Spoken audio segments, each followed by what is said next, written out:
Today, I'll be talking, as you know, about diversity and inclusion in public affairs. So quickly, a little on the council.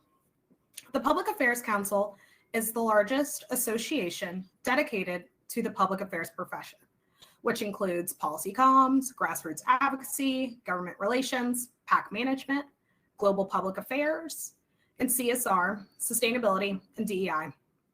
Our 750 plus members range from large companies like Microsoft and Walmart to associations and nonprofits like the American Medical Association and ARP. So I'd like to first ground us in two definitions, given that this is the title, this is what we're talking about, of diversity and inclusion.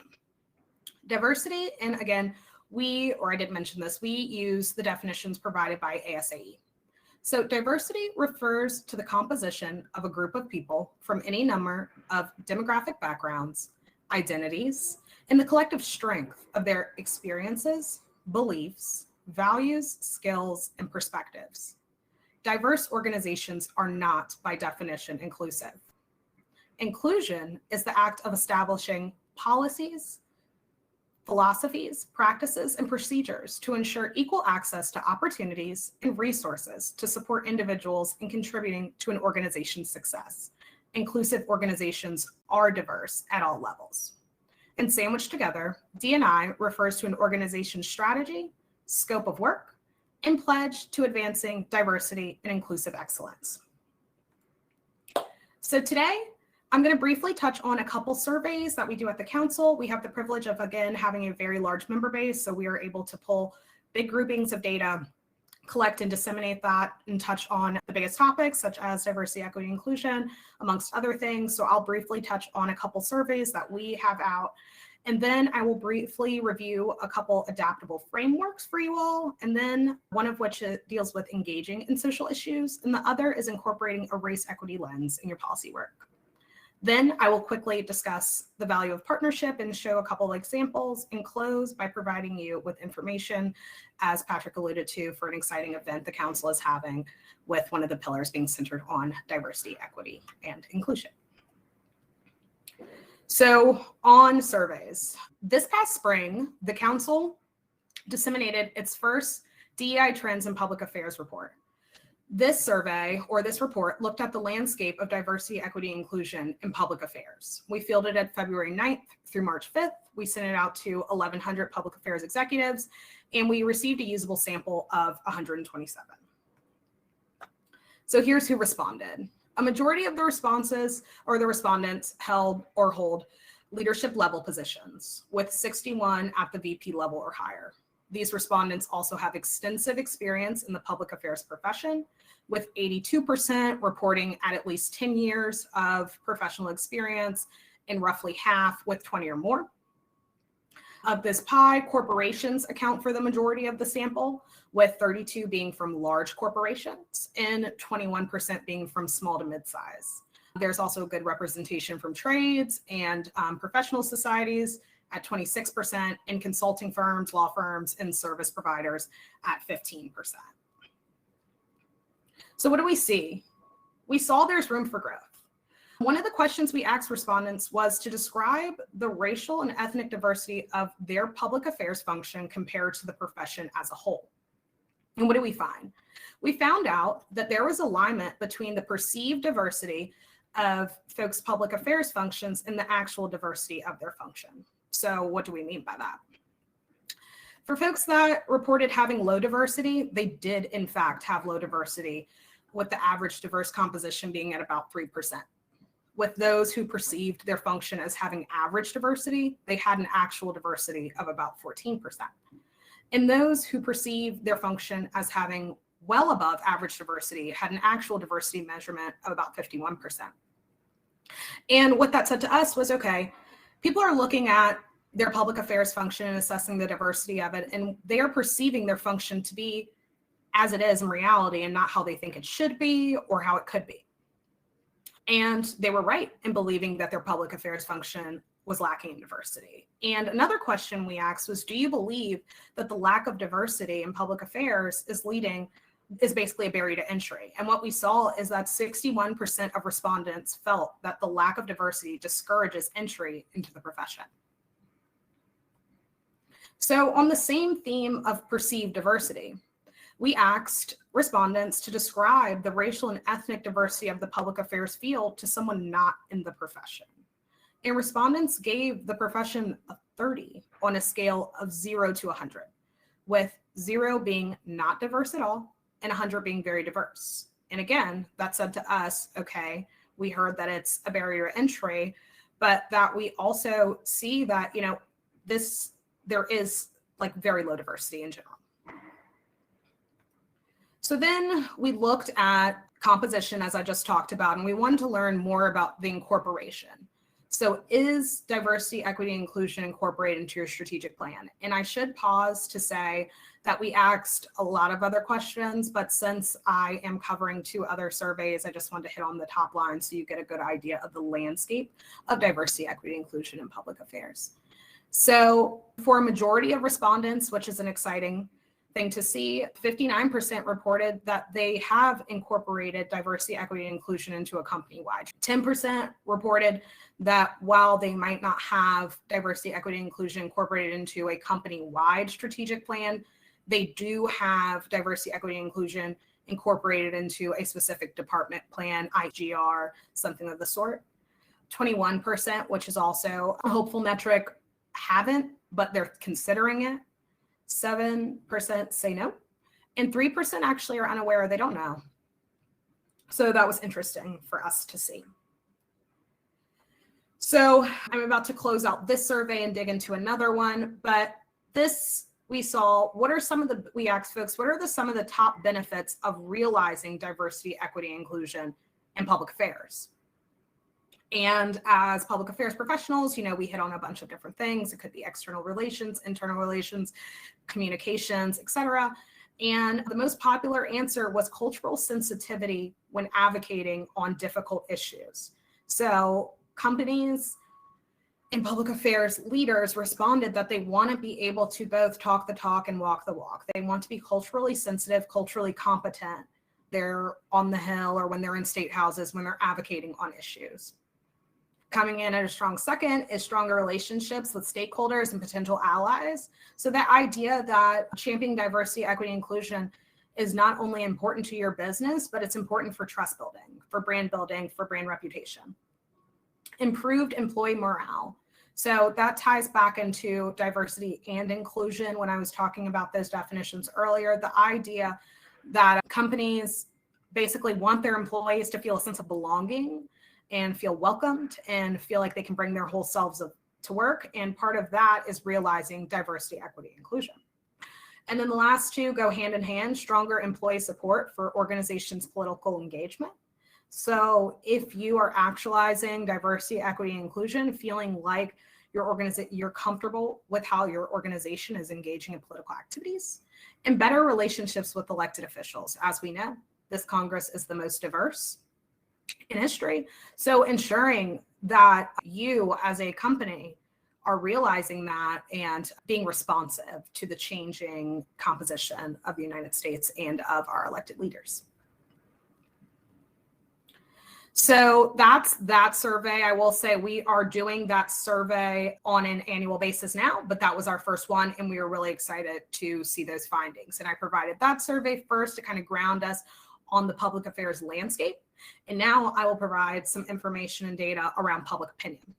So September 2nd through the 6th, we partnered with Morning Consult to provide an in-depth look at U.S. public opinion on issues intersecting with business, government, and society. And these issues include growing levels of public distrust, COVID-19 vaccine mandates, concerns about democracy, the persistence of racism in America, which I'll dive into, and the doubts about the integrity of the news media.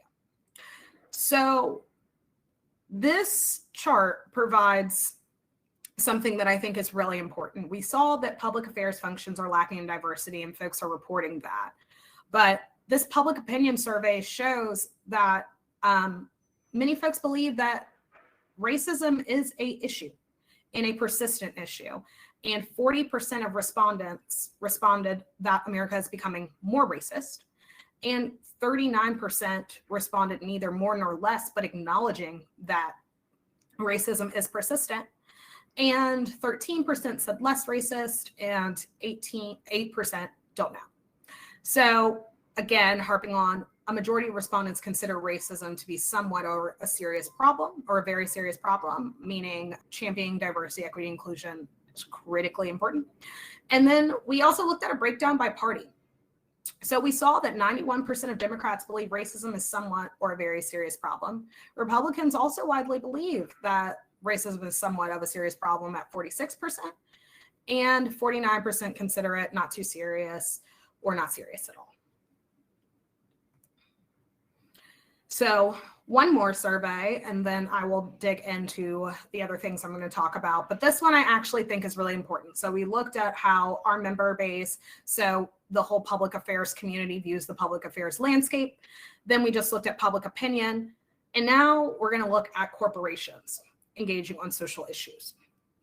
So the council in July conducted a survey of major corporations to better understand social issue involvement. We sent this to a wide range of industries, over 1,000 privately and publicly traded companies. And the survey, we received about 82 companies providing us with usable responses. And the survey respondents represent many different industry sectors. The largest are manufacturing and diversified financial services and insurance. And this survey was to better understand social issue involvement. So how are companies engaging in social issues? And we looked at stakeholder pressure, which I will specifically dive into, which issues companies are advocating for, what specific actions have they taken, and how have these practices changed over the past 5 years? And some of the critical findings were companies are taking a stand on civil rights issues, issues involving race, issues involving gender and sexual orientation equality, much more frequently than other categories of issues. And dating back to 2016, I will say that I didn't include this here, but one of the top issues that companies were really concerned with in 2016 was around sustainability, but civil rights has superseded that now. And over 80% of the companies are currently engaged in these causes. So for a variety of reasons, but for this audience, I thought one was very interesting, which is stakeholder pressure. So none of the respondents say that pressure has decreased.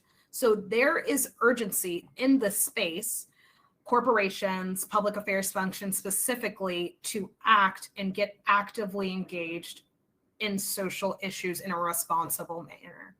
So over 90% of companies say pressure had increased significantly, 43% saying it increased significantly, and 48% saying somewhat in the past 3 years. And the largest companies with revenue greater than 15 billion annually experienced the most pressure over the past 3 years. While every company in the top revenue category reports an increased pressure to engage in social issues, 55% report it significantly. So I'll end with this, that we talked about stakeholder pressure, so we know it's there. And we know companies are concerned, and we know that they're acting out of concern. But I also want to make sure that I bring up employees. So employees are concerned with social issues. In a 2019 Gartner study of over 30,000 people worldwide, 87% of employees said businesses should take a position on societal issues relevant to their business. And 74% said businesses should take a position on issues even if they aren't directly relevant to their business. Take that how you please, but understanding that employees are voicing concern, and corporations, specifically the ones that we are surveyed, are feeling stakeholder pressure, some maybe from employees, but stakeholder pressure. So now that we've kind of gotten an overview of the data, what's happening in the public affairs profession as it relates to the business community, as it relates to public opinions, and as it relates to corporations, I'm now going to dive into some frameworks. So at the council, we were thinking a lot about social issue engagement. We've had members come to us and say, well, I'm thinking about engaging in this social issue, but I'm not really sure how. Or I'd really like to amplify my sophistication on this issue, but I don't really know how. Or is this appropriate for us to champion? And we know that many of our members are either pivoting or thinking about restructuring their policies, programs, and procedures to have a lens of diversity, equity, inclusion, both to be responsive to the time, but both because there is a collective call to action across business communities across the world to be more responsive to societal needs. So we came up with this diagram. So it's similar to a decision tree, I would say, but it's more of a continuum. So we were thinking about what it means to start off small and then just grow in your sophistication. So as a supporter, let's say you champion X issue, you would start to convene an internal committee. So maybe you grab someone from your comms team and someone from HR and a director, and y'all all get in a room and you think about it. And that's your internal committee. And then you solicit employee input. So you're asking other employees how they feel. Then you're polling stakeholders and you're coordinating with corporate peers. So you're asking others in the space how they view your issue or the issue you want to champion. You're monitoring and prioritizing the issue, which I think is critically important. Understanding that this issue may look very different in Texas than how it does in Boston. You're updating your stakeholders and you're making general statements about the issues and how it relates to your company values and ensuring that your company values are in line with the issues. And then as the partner, you're engaging with employee resource groups. So you've moved on from the supporter. And again, this is fluid, so I shouldn't say move on. You may be shifting. And so you have employee resource groups. So now you have infrastructure in place to think about social issues as it relates to diversity, equity, inclusion. You understand the data, you're looking at engaging in something, and you're holding either employee resource groups or town halls. Then you're joining other companies and you're creating a policy statement. And you're committing to supporting, you're setting up systems for reporting, you're taking a clear position, which I think is also something to stop and harp on for 1 second, is that when we think about diversity, equity, and inclusion, when we think about social issues, whether it's an internal statement or an external commitment, taking a clear position ensures the trust building that employees are looking for, the trust building that stakeholders want from you, and the reputation and brand management, knowing that you're not just hopping in and hopping out. You've done it with intentionality. So at the champion level, this is when you have a sophisticated function that can propel social issue engagement. So you've considered a key policy issue, you've backed it with resources, which is key, and you have a policy position in alignment with your company's activities. So you're committing to championing this for X community, and that is in line with your mission, your vision, the roots of your organization, what's on your website. You're taking leadership roles in coalitions and associations. So you're out front and people know that you've been doing this work because at the supporter and partner level, you've engaged in it with intentionality. You're providing regular updates to your stakeholders. So you're letting people know, what are you doing in this space? And your CEO is a visible supporter of this work. So this is kind of how we're thinking about social issue engagement with a lens of diversity, equity, and inclusion through each one of these little bubbles. And I encourage all of you to reach out to me if you're interested in learning more. So something else I thought that was really important for this audience as we think about diversity, equity, inclusion, or diversity and inclusion in public affairs is this race equity tool that I saw. So the framework before was a little bit more on when to engage and how to engage. But this race equity tool is a simple set of questions that guides the engagement. So specifically with the lens of race equity, starting with your vision and ending with how you're going to strengthen your work. So what is your vision for the future is how it starts off, and it ends with how do you hold yourself accountable? And quickly going through this, but I just want you all to look at and see that, if you get to the accountability part of this and you're like, aha, actually, I'm unable to hold myself accountable because something in the data isn't quite right, or I'm unable to hold myself accountable or hold us accountable to this because I can't meet our plan, or we haven't figured out how to best partner with community. This is fluid. just like the other stakeholder engagement framework. So it allows you to kind of go in and out and say, okay, if I've messed up in the implementation phase, let's go back to the data phase and see, are we implementing the right strategies? Are we helping who we need to help? So I encourage you all to look at this tool and to think really deeply about these questions when you're thinking about your policy priorities, when you're thinking about engaging in social issues, when you're thinking about internal policies around race equity, around inclusion, because I think it's a really helpful guider that's just kind of a pulse check. Am I here? Is this right? Does this align with what we want to champion as a organization, as a GR team, as a HR team, etc. So now we've talked about tools, we've talked about what the survey data says or suggests, and I will get into a little bit about the value of partnerships.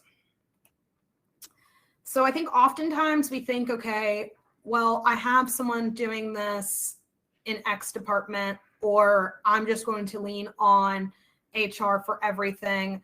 I want to encourage you all, yes, to do that, but also consider partnering with other folks in the space to help you think about race equity, think about diversity, equity, inclusion for your policy priorities, for your advocacy strategies.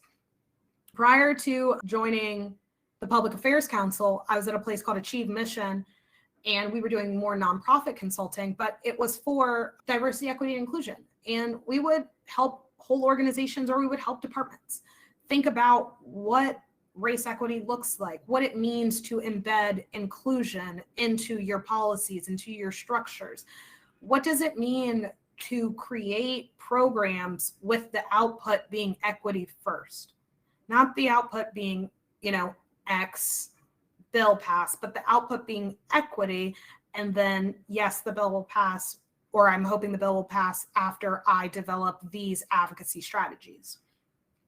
So I offer this. These are just two examples of both independent consultants and institutes. So the Racial Equity Institute would do something like a full-on workshop, which is sometimes good just to make sure. Again, one of the key responses we got from our public affairs survey, our report that we did last spring, was that folks wanted a cultural sense, or folks really thought about embedding diversity, equity, inclusion for the importance of cultural sensitivity to topic areas.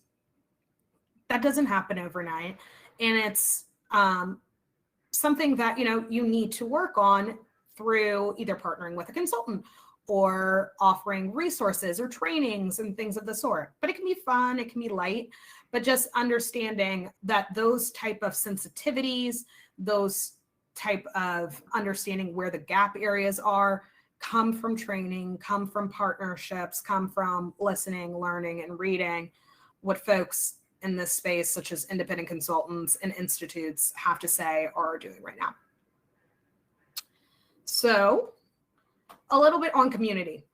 I think one of the critical points, and I'm so glad Quorum was able to host me today, is the importance of building community with other folks in the space who either have diversity, equity, and inclusion in their jobs, roles, and responsibilities, like me, don't have it in their job roles or responsibilities at all, or just thinking about it and want to be active partners, want to be allies, want to be supporters of the work.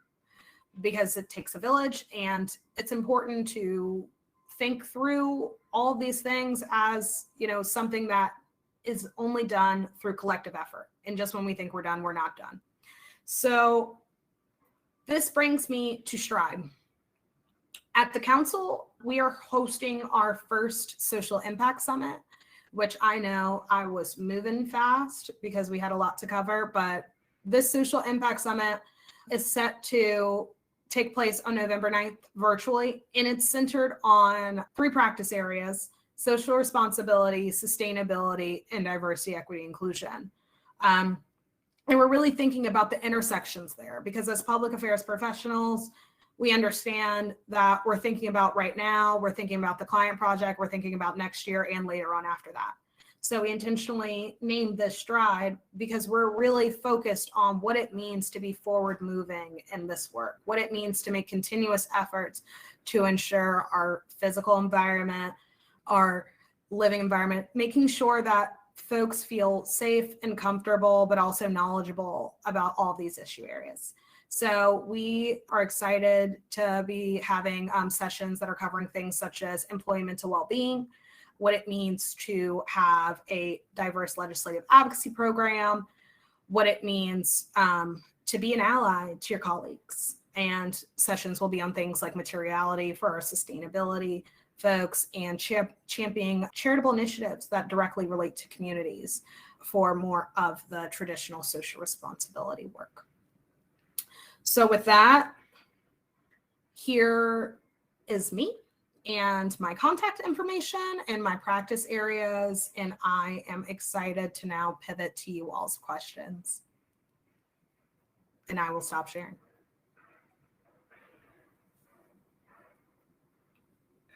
All right, perfect. Looks like we have a bunch of questions in the Q&A feature.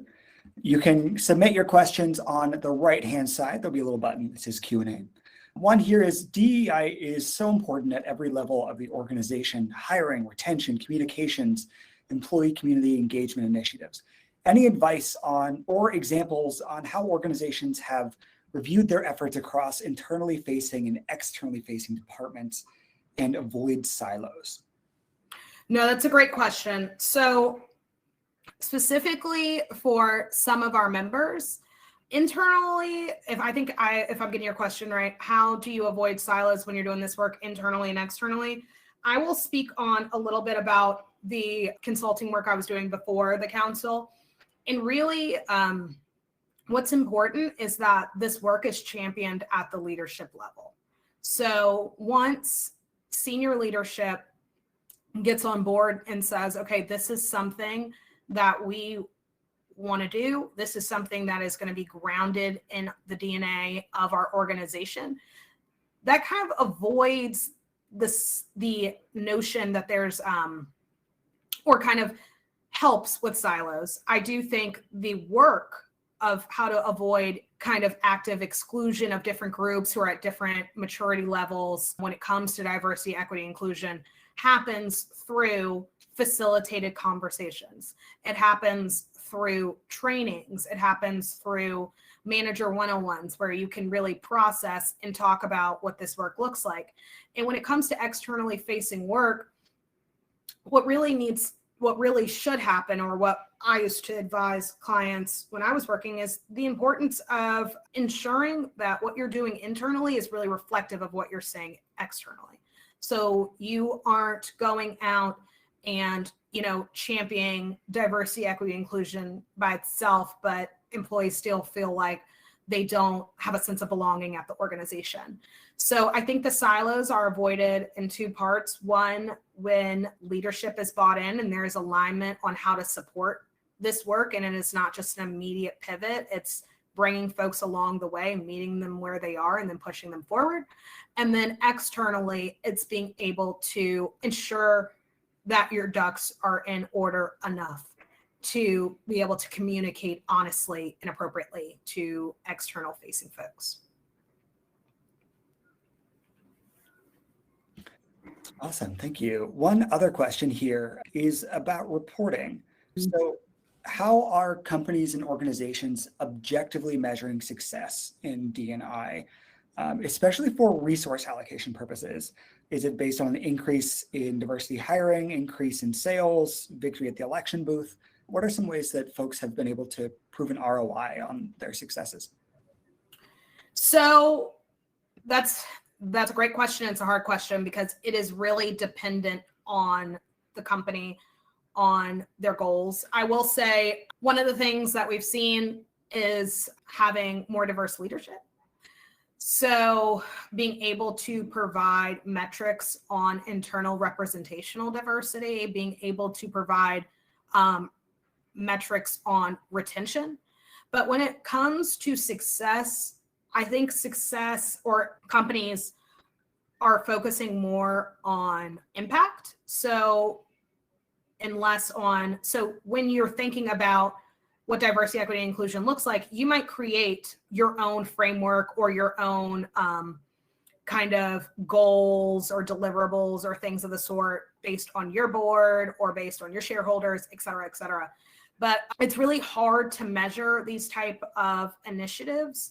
One, because if you are a smaller organization, you might not have the infrastructure. But for larger organizations, yes, there are diversity data metrics in place that more and more so are likely to get mandated from the federal level. So folks are using things like that. But for like a smaller association or, a mid-level company, it really will be determined by what your leadership and what your human resource department deems as, the most critical metrics to measure. It could be retention, it could be staff engagement, it could be, rate of involvement in your initiatives. So it could be how many bills you pass that have, this lens. So it's dependent, but of course, like as you get larger, as your companies are larger, you are kind of basing yours off federal mandates. Very interesting. Very interesting. And for some smaller organizations who don't, aren't able to use those, right. I can see how that'd be really tough for them. One question here about the survey where public affairs professionals said racism was a larger problem. Did they offer any qualitative analysis on that about what their thoughts were? Or was it just like a yes or no kind of a question? So be able to likely dig in more of that later. But really, so we didn't provide as much anecdotal data around that. But yes, I believe in our report, we do have a couple key examples. And to anyone who wants to know more specifics or wants to read the longer report, I can provide a link to that. Wonderful. And can you talk a little bit more about the STRIDE conference? So who's like the target audience member for that? What are you hoping that they come away with at the end of that conference? Sure. So for STRIDE, we are building a newer community. So we're hoping that folks, regardless of where they sit in a sector, will feel excited and comfortable to come to a conference where we're going to be championing diversity, equity, inclusion, sustainability, and social responsibility. Those three areas specifically, because we realize that not only are they intertwined, but they're where today's pressing issues lie. So we will talk about everything that our members have told us and everything that we really hope to kind of engage and work towards to better society. So we're going to be talking about, like I mentioned, charitable initiatives, but we're also going to be talking about legislative advocacy. And then we'll be talking about updated ESG reporting mandates, because we realize that they might come down while we're in our conference is key to companies who are larger, who are thinking about what it means to actively participate in that area. So we're seeing deepened intersections around what it means to be engaged in social issues, what it means to engage in social responsibility during COVID recovery, post-racial reckoning. We're seeing just deepened intersections and want to have a full and robust conversation about what it means to kind of activate those juices in your work as public affairs professionals. Very cool, very cool. Really looking forward to that conference. Do you have any recommendations for folks who might be lower level, not necessarily in leadership positions, on how you get executive buy-in from someone who might be, a little more cynical? Right. So I think the best thing to do, or a couple key things to do when you're thinking about leadership buy-in and wanting to start something at your organization, is really take time and have those conversations. So talk with your manager and say, you know what, I don't think we have this here, but this is the data. This shows that this is happening, or I'd really like to have a deepened conversation with how I can feel better supported in my time here, or I've lost a sense of belonging here.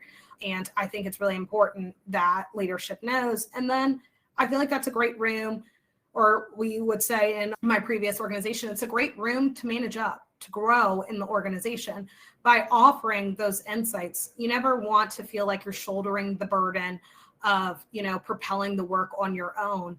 But if you're in that position where it doesn't exist, it's a great place for you to, help create the roadmap, help create that path for continued conversation, for new initiatives, for opportunity. And most likely leadership will be excited to hear that there are folks there that want to better the organization through championing those initiatives. Very cool. We have a question here. You spoke a good bit about partnerships. And one of the questions here is, would love to hear insight on the racial equity executive order for government agencies and how to align their plans with our work. Is that something you can speak on? We don't work that much in that. A little teeny bit dealt with that in my previous position, achieved mission before we went to dissolution. But what I will let you all know is that I was previously at Independent Sector and they did a full webinar on that. So I think they'd be a really good resource to talk about how to find specific alignment. That's a great point. Are there any other resources that you frequently refer to that you can tell our audience about so they can go read more? Sure. So there are a lot of different places where I kind of see what's happening in the space. So one of them is just reading my newsletters every morning. So oftentimes we aren't looking at policies or looking at recent news like the Hill or things through a lens of diversity, equity, inclusion, but it's really important to see or critical to see what folks are championing and what policies and priorities they're engaging in. So just those type of newsletters and news sites. But I'm also really interested and continue to listen to folks' podcasts. I love to hear a new podcast. So Benevity has a new podcast that they just started. They're a gifting platform and they have a podcast centered on purpose. And it was one of the podcasts that, I never expected to really stumble upon, but I listened to it and they really talk about what it means to lead purpose-driven initiatives. So I think podcasts are a great way to hear what's happening in the space while you're doing your work. So I listen to that. I also follow some practitioners on Twitter and Instagram and stuff in the space that I used to work with that I know are doing good work now. So those are also good ways to stay up to date with what's happening in the profession. Wonderful. Well, thank you so much, Erica, for joining us. That was such an insightful presentation. And where can we learn more about your work with Public Affairs Council? So you all can go to pac.org/stride to learn more about the event, and all of our research, data, and reports are on our website.